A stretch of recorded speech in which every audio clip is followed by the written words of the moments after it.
Finally, we got our first look at the Kraven the Hunter movie starring Aaron Taylor Johnson, and we're also going to be getting Kraven the Hunter in the new Spider-Man game. I think it's more than high time to bring you faithful nerds the top 10 Kraven the Hunter facts that you need to know. Coming in at number 10, one of the first. Although he has been mysteriously absent from any of Spider-Man's movies and most of his video games, fans of the comics know that Kraven the Hunter is one of Spider-Man's earliest and most dangerous foes. Created by Stan Lee and Steve Ditko, Kraven first appeared in The Amazing Spider-Man number 15 in August of 1964, one issue after the debut of the Green Goblin. Kraven is Sergei Kravenov, a Russian big game hunter who sets his sights on the biggest game, superhumans, and specifically Spider-Man. In their first encounter, Kraven hit Spider-Man with a nerve punch, disabling one of his arms, but even with just one arm, Spider-Man overcame the villain. Upon realizing that he can't win with just his fists, Kraven resorted to getting Spider-Man with a poisoned blade, which weakened him. But after that, the two go their separate ways, with Kraven coming back every once in a while to give it another good old try and get beaten. Number 9. Inspiration. During his first appearance in comics, Kraven refers to his hunt for Spider-Man as, quote, the most dangerous game. This iconic line is a direct reference to a short story from 1924 called The Hounds of Zaroff, also known as The Most Dangerous Game by Richard Connell. The Most Dangerous Game follows General Zaroff, a Russian aristocrat and big game hunter who hunts people as a hobby on his private island. Zaroff is a sadist, like Kraven, with a strong sense of honor when it comes to hunting and being hunted, like Kraven. It seems obvious that the Spider-Man villain is based on this literary character, but I don't believe that's ever actually been truly confirmed in writing by the creators. Number 8. Powers. What's interesting about Kraven is that he was born a regular human. Thanks to a herbal potion that he stole from a witch doctor in Africa and the ingestion of rare tropical toxins, Kraven's physicality is enhanced past the point of even someone like Captain America. His aging has also been significantly slowed down, which is why he looks like he's like in his 30s, but he's actually around 70 to 80 years old. Kraven can lift approximately 2 tons. He brags about being able to drop a bull elephant with a single punch.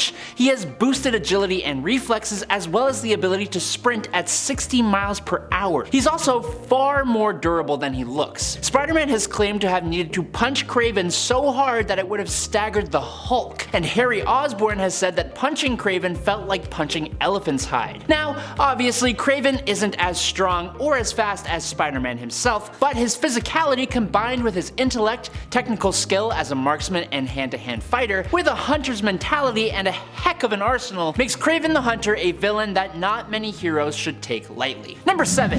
An Avenger? What really threw me for a loop was learning that Kraven the Hunter became part of Nick Fury's special operations team called the Avengers, all the way back in 1959. Working with Sabretooth, Namora, Dominic Fortune, and more, the team worked to defeat a mysterious organization that was making use of the bad guys in World War II. What's really interesting about the Avengers 1959 though is that Kraven had a relationship with Namor's cousin, Namora. And then on top of that, Sabretooth's comments to Namora fueled an already hostile relationship between those two villains. What's annoying is that it's not specified why Kraven and Sabretooth loathe one another so much. It's implied that they previously encountered each other in Africa, and I think we can assume that our big game hunter here had at some point set his sights on the Wolverine villain, but until that story is actually written, we shan't know. Number 6. Kraven's Last Hunt. Kraven the Hunter's comic book tale seemingly came to an end in one of the most shocking Spider-Man stories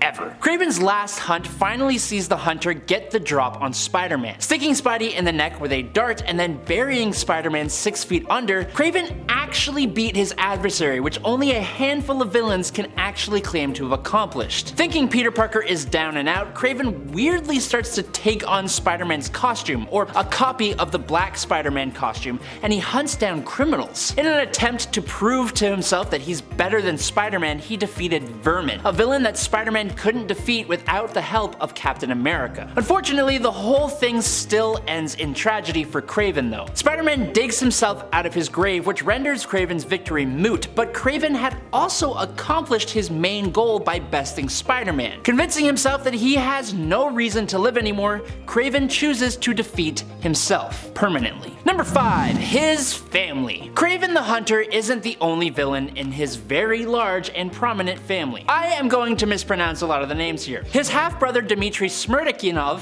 I think, is the Chameleon, a master of disguises famously known for being Spider-Man's first ever adversary in The Amazing Spider-Man #1 back in 1963. The Chameleon would go on to be a major and consistent threat to Spider-Man, and it was actually the Chameleon that motivated Kraven to go after Spider-Man in the first place. Outside of his half-brother though, Kraven has 7 children following in his footsteps. During Kraven the Hunter's 2-decade-long absence from the comic books following his passing, other characters took his place. Many of them were members of his family, including his sons. These include Vladimir Kravinoff and Nadrachi Tannengarten. The most notorious members of his offspring are Alyosha Kravinoff, a mutant who became obsessed with power after experimenting with his father's potions, Anna Kravinoff, an inhuman who became notable for working with the Sinister Syndicate, and maybe the most unique of his children were the Sons of Kraven, who were actually clones of the original created by the High Evolutionary. Number 4.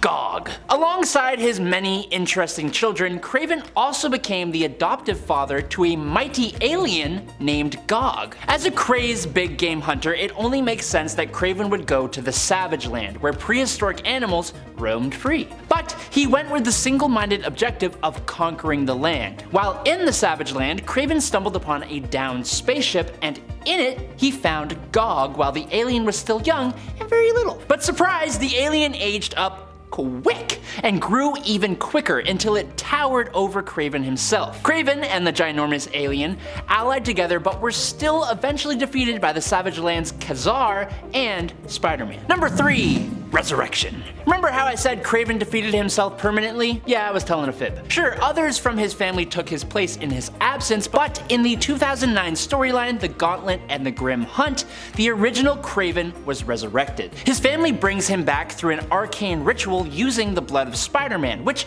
we will talk about more in a bit. Kraven returns as strong as ever and restless as heck. The story sees Kraven launching a brutal campaign against the Wall Crawler alongside many of Spider-Man's most powerful villains, and it's one of the coolest Kraven-centered stories around. Number 2. Squirrel Girl. Kraven the Hunter is an incredibly formidable villain, but unlike a lot of other villains, he is fueled primarily by an incredible strong sense of honor. He is incredibly competitive, and the whole reason he even feuds with Spider-Man is for that very reason. Kraven actually respects Spider-Man for all the defeats that the web-slinger has caused him. Because of this sense of honor, it's actually not uncommon to see Kraven act as an ally from time to time, and one of the weirdest times that happened was when Kraven the Hunter was portrayed as an ally for Doreen Green, Squirrel Girl, in the Unbeatable Squirrel Girl series. In this series, Kraven tries to capture Squirrel Girl, but she convinces him otherwise and turns him into an ally, and it's both hilarious, slightly ridiculous, but I kinda love it. Number 1. Only Spider-Man. Kraven accomplished his ultimate goal by besting Spider-Man. He put himself to rest because he thought he had nothing left to live for, but his family disagreed. They resurrected Kraven with that freaky ritual that I mentioned involving Spider-Man's own blood, and because of that ritual, now only Spider-Man, or a clone of him, can ever permanently end Kraven's life. Obviously, Spider-Man refuses to cross that line, and he never really would, so Kraven sought out Kane, who was Scarlet Spider at the time and one of Peter's clones. Kraven put Kane's friends in danger to try and spur him on into taking out the villain, and while Kane did strike Kraven with a blow that stopped his heart, the clone then jumpstarted Kraven's heart again with his superhuman strength. Kraven continued to search for new paths to the pearly gates, and he was unable to find a satisfying answer each and every time. This has brought him into conflict with Black Panther, Storm, Flash Thompson's Venom. He's been struck in the heart twice, but nothing outside of a fatal blow from Spider-Man or one of his clones will keep Kraven down for the count. And that, my friends, is 10 facts about Kraven the Hunter you needed to know. I'm Adam Andrews, this is Top 10 Nerd. I'll catch you all on the flippy flop. Peace out, my nerds. Swip, flip.